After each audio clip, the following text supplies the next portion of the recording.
কেইটামান বিশেষ আঁচনিৰ কথা মই ঘোষণা কৰিছিলোঁ।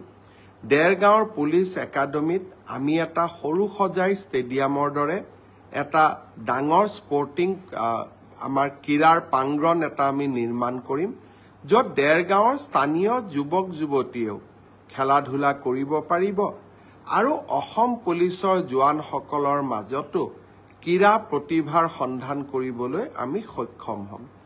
All India police meet, national গেমছৰ দৰে অনুষ্ঠানো আমি যাতে দেৰগাঁৱতে অনুষ্ঠিত কৰিব পাৰোঁ, তেনে ধৰণৰ এটা ক্ৰীড়া প্ৰকল্প আমি দেৰগাঁৱত স্থাপন কৰিবলৈ সিদ্ধান্ত লৈছোঁ।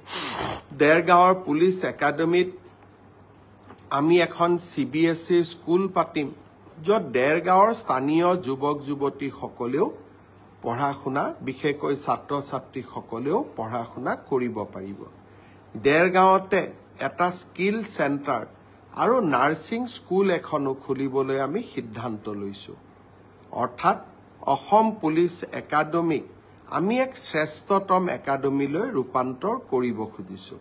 বৰপেটা সত্ৰত সকলোৰে লগত একেলগে দৌল উৎসৱ পালন কৰিলোঁ আৰু বটদ্ৰৱা আমাৰ মহাপুৰুষ শ্ৰীমন্ত শংকৰদেৱৰ জন্মস্থান বটদ্ৰৱা থানলৈ গৈ এইবাৰ দৌল উৎসৱত মই সকলোৰে লগত আনন্দ সহকাৰে ভাগ ল'বলৈ সক্ষম হৈছিলোঁ। বৰপেটা দৌল উৎসৱত যোৱাৰ সময়ত এগৰাকী স্থানীয় যুৱকে মোক পৰামৰ্শ দিছিল যে অহাবাৰ ৫,০০০ বৰপেটাৰ যুৱক যুৱতীয়ে একেলগে দৌলৰ গান গায়, একেলগে যাক সমূহীয়াভাৱে প্ৰদৰ্শন কৰি আমি এক অভিলেখ সৃষ্টি কৰিব পাৰোঁ নেকি।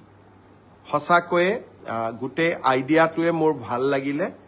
অহাবাৰ অসম চৰকাৰৰ সাংস্কৃতিক বিভাগৰ উদ্যোগত আমি চেষ্টা কৰিম। ভাৰত চৰকাৰে বডোফা উপেন্দ্ৰনাথ ব্ৰহ্মৰ নামত নতুন দিল্লীত এটা পথ উৎসৰ্গিত কৰাৰ যি সিদ্ধান্ত গ্ৰহণ কৰিলে, সি অকল বড়ো জাতিৰ বাবেই নহয়, সমগ্ৰ অসমবাসীৰ বাবে এক মন চুই যোৱা ঘোষণা আছিল আৰু যাক লৈ আমি অনাগত দিনত সঁচাকৈয়ে গৌৰৱান্বিত হৈ থাকিম। উপেন্দ্ৰনাথ ব্ৰহ্মৰ এটা প্ৰতিমূৰ্তিও সেই ৰাস্তাটোৰ লগতে স্থাপন কৰাৰ বাবেও গৃহমন্ত্ৰী ডাঙৰীয়াই আমাক জনালে যে যদি আমি প্ৰতিমূৰ্তিটো বনাই দিব পাৰোঁ, সেই প্ৰতিমূৰ্তিটো তাতে সংস্থাপন কৰা হ'ব। মই ভাবোঁ যে এই সিদ্ধান্তই বড়ো জাতিক সঁচাকৈয়ে প্ৰেৰণা দিব, অসমবাসীক উৎসাহিত কৰিব।